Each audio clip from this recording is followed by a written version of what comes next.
Hi hello ನಮಸ್ತೆ. Welcome back ಅನುಸವಿರುಚಿ and vlogs.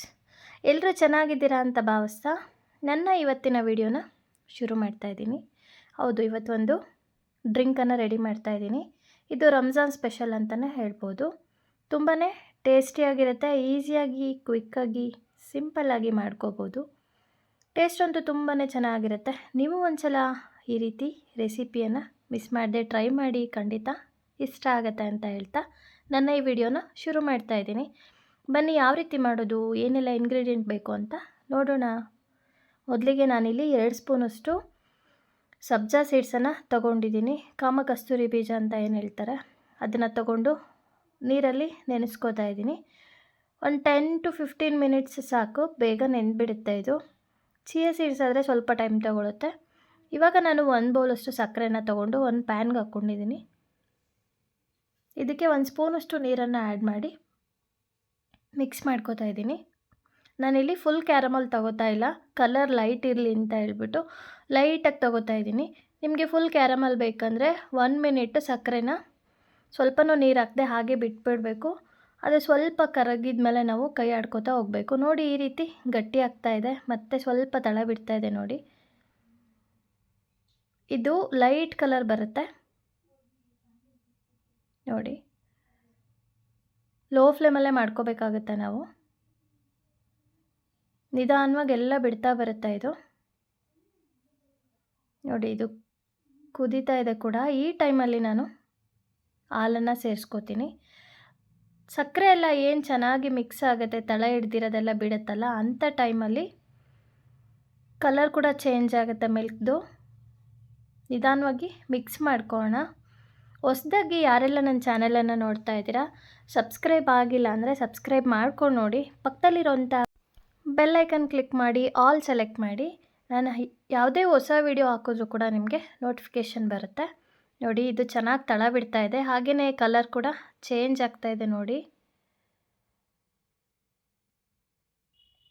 ಒಂದು 5-6 ನಿಮಿಷ ಇದೇ ರೀತಿ ಕುದಿಸ್ಕೊಂಡ್ರೆ ಕಲರ್ ಕೂಡ ಚೇಂಜ್ ಆಗುತ್ತೆ ನೋಡಿ. ಈ ರೀತಿ ಇದನ್ನು ಕೈ ಬಿಡದೆ ತಿರುಗಿಸ್ಕೊಳ್ಳೋಣ ನೋಡಿ. ಸಿಂಪಲ್ಲಾಗಿ ಕೇವಲ ಕಡಿಮೆ ಇಂಗ್ರೀಡಿಯೆಂಟ್ನ ಯೂಸ್ ಮಾಡಿಕೊಂಡು ಈಸಿಯಾಗಿ ಈ ಜ್ಯೂಸನ್ನು ಮಾಡ್ಬೋದು. ಯಾವುದೇ ಫ್ರೂಟ್ ಇಲ್ಲದೇ ರೆಡಿ ಮಾಡುವಂಥ ಜ್ಯೂಸ್ ಇದು. ಇವಾಗ ನಾನು 2 ಸ್ಪೂನಷ್ಟು ಕಸ್ಟರ್ಡ್ ಪೌಡರ್ ತೊಗೊಂಡಿದ್ದೀನಿ. ಇದು ಜ್ಯೂಸ್ ತೆಳುವಾಗಿದ್ರೇ ಚೆನ್ನಾಗಿರುತ್ತೆ, ಸೊ ನಾನು ಕಸ್ಟರ್ಡ್ ಪೌಡರ್ ಕಡಿಮೆನೇ ತೊಗೊಂಡಿದ್ದೀನಿ. ಹಾಗೆಯೇ ಸ್ವಲ್ಪ ನೀರು ಹಾಕಿ ಕಲಿಸ್ಕೊಂಡು ಸ್ವಲ್ಪನೂ ಗಂಟಿಲ್ಲದೆ ಇರೋ ಥರ ಮಿಕ್ಸ್ ಮಾಡಿಕೊಂಡು ಏನು ಕುದೀತಾ ಇದೆ ಅದಕ್ಕೆ ಸೇರಿಸ್ಕೊಳ್ಳೋಣ. ಇದು ಚೆನ್ನಾಗಿ ಕುದಿಬೇಕು. ಕಸ್ಟರ್ಡ್ ಪೌಡರ್ ಹಾಕಿದ್ಮೇಲೆ ಸ್ವಲ್ಪ ತಿಕ್ನೆಸ್ ಬರೋವರೆಗೂ ನಾವು ಕುದಿಸ್ಕೊಳ್ಳೋಣ ನೋಡಿ. ಇವಾಗ ಈ ರೀತಿ ಚೆನ್ನಾಗಿ ಕುದಿಬೇಕು. ಸೊ ಇದು ರೆಡಿಯಾಗಿದೆ. ಇವಾಗ ಸ್ಟವ್ನ ನಾವು ಸಿಮ್ ಮಾಡಿಕೊಂಡು ಮತ್ತು ಹೈ ಫ್ಲೇಮಲ್ಲಿ ಒಂದು 2-3 ಸಲ ಇದೇ ರೀತಿ ಕುದಿಸ್ಕೋಬೇಕಾಗತ್ತೆ. ಇವಾಗ ಸ್ಟವ್ ಆಫ್ ಮಾಡಿಕೊಂಡು ನಾನು ಬಾದಾಮ್ ಗೋಂದ್ ಏನಿದೆ ಅದನ್ನು ನೆನೆಸಿಟ್ಟಿದ್ದೆ ನೀರಲ್ಲಿ. ಇದನ್ನು ಹಿಂದಿನ ದಿನವೇ ನೆನೆಸ್ಕೋಬೇಕಾಗತ್ತೆ. ಸೊ ಅದನ್ನು ಕೂಡ ಇದರೊಳಗಡೆ ಮಿಕ್ಸ್ ಮಾಡ್ಕೋತಾ ಇದ್ದೀನಿ. ಬಾದಾಮ್ ಗೋಂದು ಬಿಸಿಲಿಗೆ ತುಂಬಾ ಒಳ್ಳೆಯದು.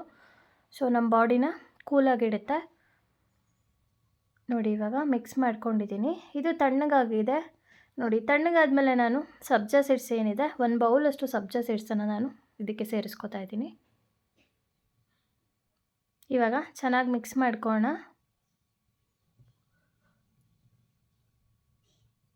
ಹಾಗೆಯೇ ಐಸ್ ಕ್ಯೂಬ್ಸ್ ಹಾಕ್ಕೊಳ್ಳೋಣ.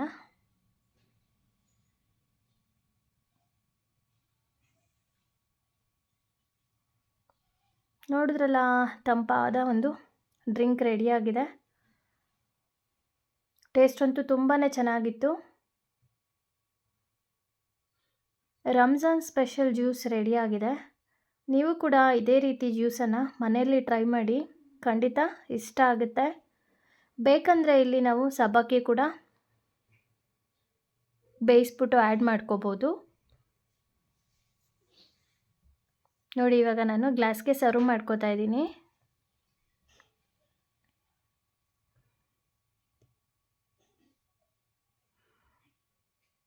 ನನ್ನ ಈ ವಿಡಿಯೋ ಇಷ್ಟ ಆದಲ್ಲಿ ಹೇಗಿತ್ತು ಅಂತ ಮರಿದೆ ಕಮೆಂಟಲ್ಲಿ ತಿಳಿಸಿ. ಹಾಗೆ ನನ್ನ ಈ ವೆಜ್ ಚಾನಲನ್ನು ನಿಮ್ಮ ಫ್ಯಾಮಿಲಿ ಫ್ರೆಂಡ್ಸ್ ರಿಲೇಟಿವ್ಗೆ ಸಜೆಸ್ಟ್ ಮಾಡಿ ಅಂತ ಕೇಳ್ಕೊತಾ ಇದ್ದೀನಿ.